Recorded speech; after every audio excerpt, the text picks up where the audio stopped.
امام احمد بن حنبل سفر کر رہے تھے, بڑا فیمس واقعہ ہے, سفر کر رے تھے, رات لیٹ ہو گئی, مسجد میں اجازت ہے کہ میں رات یہاں رہ لوں, تو انہوں نے کہا نہیں آپ یہاں رات نہیں رہ سکتے. تو ایک نان بنانے والا گزر رہا تھا, تو انہوں نے کہا آپ کیوں بزرگ کو تنگ کریں, بزرگ آپ میرے پاس آئیں بابا جی میرے گھر رہ لیں. تو انہوں نے کہا ٹھیک ہے.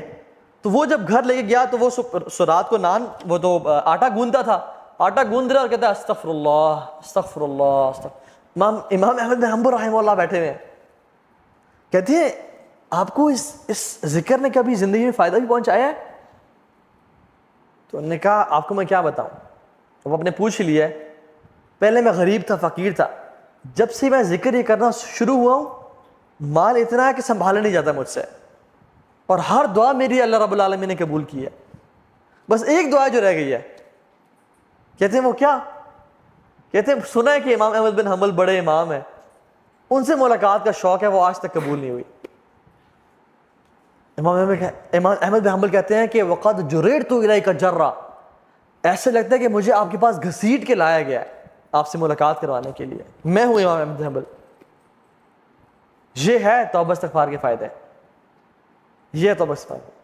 کثرت سے استغفار پڑھا کریں زندگی میں. اللہ کے نبی اپنی ایک محفل میں, ایک سیٹنگ میں 70 سے 100 مرتبہ استغفار پڑھا کرتے تھے, ایک سیٹنگ میں. اور کثرت سے درود پڑھیں, کثرت سے درود پڑھا کریں.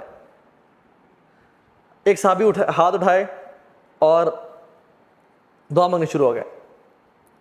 تو اللہ کی نے کہا کہ تم نے بہت جلدی کی ہے, پہلے اللہ کی حمد بیان کرو, پھر مجھ پہ درود پڑھو, پھر دعا مانگو.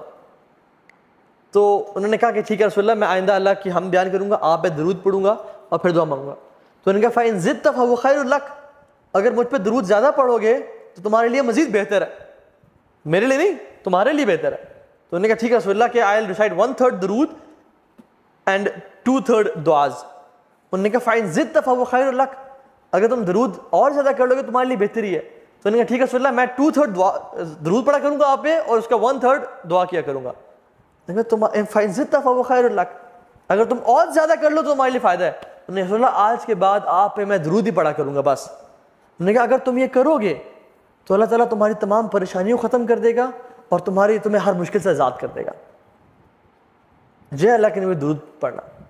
جو شخص صبح اور شام اللہ کے نبی پہ 10 دفعہ درود بھیجتے ہیں, اللہ سبحانہ و تعالیٰ اس کے تمام فرشتے اس پہ 70 مرتبہ درود بھیجتے ہیں, 70 ٹائمز. اس کے درجات بلند ہوتے ہیں, اس کے گناہ معاف ہوتے ہیں, اس کی نیکیاں لکھی جاتی ہیں. سو مچ ریوارڈ. اور ایک اور حدیث پتہ ہے کیا آتا ہے, سبحان اللہ, ہم چاہتے ہیں کہ اللہ کے نبی کے سامنے ہمارا نام لیا جائے.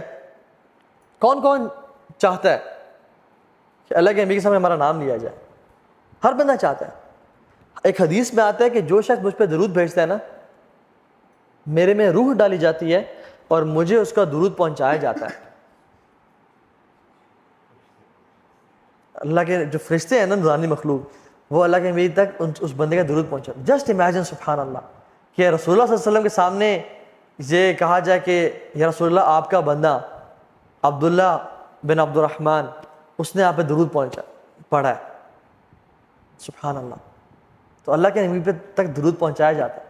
شیخ صالح المغاسمی ہیں, وہ کہتے ہیں کہ ان کا آپریشن ہوا, ہارٹ سرجری ہوئی, اور ان کے نا ہارٹ بلاکیج تھے, بہت ساری آرٹریز بلاک تھیں اور سٹنٹس ڈلے ہوئے تھے, تو بہت ایشوز تھا ان کے اس میں. تو وہ کہتے ہیں کہ it was a lengthy operation.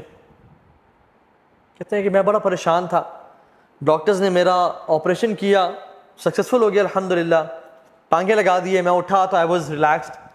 لیکن کچھ دیر بعد ڈاکٹرز دوبارہ آنے شروع ہو گئے, اور جو ساتھ مشینز تھیں ان میں نا پی پی پی کچھ ہونے شروع ہو گیا, اور ایک ڈاکٹر آ رہا, دوسرا, تیسرا, چوتھا. یہ عرب کے بہت بڑے داعی ہیں, شیخ صالح المغاسمی, ابھی بھی زندہ ہیں رحمہ اللہ. تو ڈاکٹرز آئے اور وہ کہتے ہیں کہ میں اب تو بہت پریشان ہو گیا کہ اب کیا ہو رہا ہے. تو انہوں نے ان کی شکل پہ نا پریشانی دیکھی, میں مزید پریشان ہو گیا. تو انہوں نے کہا کہ آپ کے جو بلاکیج تھے نا وہ سم تھنگ ہیپن کہ بہت زیادہ نا بلاک ہو گیا, and we have to reoperate you again, تو ہمیں دوبارہ کھول کے سرجری کرنی پڑے گی. کہتے ہیں کہ پہلی سرجری میں تو I was a but relax, لیکن اس دفعہ میں بہت پریشان ہو گیا. تو وہ لوگ جب گئے اپنی اکوپمنٹس لینے کے لیے اور اپنے چیزیں لینے کے لیے, تو کہتے ہیں آئی واز ریئلی ورڈ. کہتے ہیں کہ میرے ساتھ ایک نا آئی تھنک لیبنانی نرس کھڑی ہوئی تھی, وہ مجھے کہتی ہے کہ یا صالح صلی علی محمد، اے صالح اللہ کے نبی پہ درود پڑھو. اور کہتے ہیں کہ میں اللہ کے نبی پہ درود پڑھنا شروع ہو گیا اس یقین کے ساتھ کہ اللہ کے نبی نے فرمایا کہ اگر تم مجھ پہ درود پڑھو گے تمہاری ساری پریشانیاں ختم ہو جائیں گی اور تمہاری ساری مشکلات کا حل نکل آئے گا. تو کہتے ہیں میں درود پڑھنا شروع ہو گیا، حتیٰ کہ جب ڈاکٹرز آئے اور دوبارہ انہوں نے مجھے کچھ چیزیں اٹیچ کی تو دے ور کنفیوزڈ اینڈ سرپرائزڈ. اور جب میں نے پوچھا کہ یہ کیا ہوا ہے، کہتے ہیں کہ جو رپورٹس ابھی آ رہی تھیں کہ بلڈ دوبارہ جو ہے نا بلاکیجز آ گئی ہیں، they are all removed, they are all gone. اور کہتے ہیں کہ مجھے اس دن اللہ کے نبی پہ درود پڑھنے کی فضیلت سمجھ میں آئی کہ کتنا افضل ہے یہ ذکر اللہ کے نبی پہ درود پڑھنا. سبحان اللہ. تو اپنی زندگی کو نا کثرت سے جب بھی فری ٹائم ہے نا درود کثرت سے پڑھا کریں، استغفار کثرت سے پڑھا کریں. دن میں 100 دفعہ سبحان اللہ و بحمدہ پڑھا کریں. اللہ تعالیٰ تمام کے تمام گناہ معاف کر دیتے ہیں جو شخص دن میں 100 دفعہ سبحان اللہ و بحمدہ پڑھ لیتا ہے. تو یہ 5 پرنسپلز ہیں جو کہ ہم نے آج ذکر کیے، جو کہ انسان کی زندگی بھی بہترین بناتا ہے اور آخرت بھی بہترین بناتا ہے. یہ تو بہت بڑی ڈسٹریکشن میرے سامنے آ گئی ہے. انشاءاللہ we'll end on this just repeating the 5 points. پہلا پوائنٹ کیا تھا؟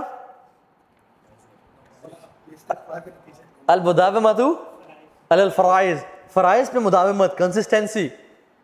واللہ العظیم انسان کی تراویح میں نکلنے والے آنسوؤں سے بہتر ظہر کی نماز پہ جانے کے لیے جو ایک پسینے کا قطرہ ہے نا وہ اس سے لاکھ درجے بہتر ہے.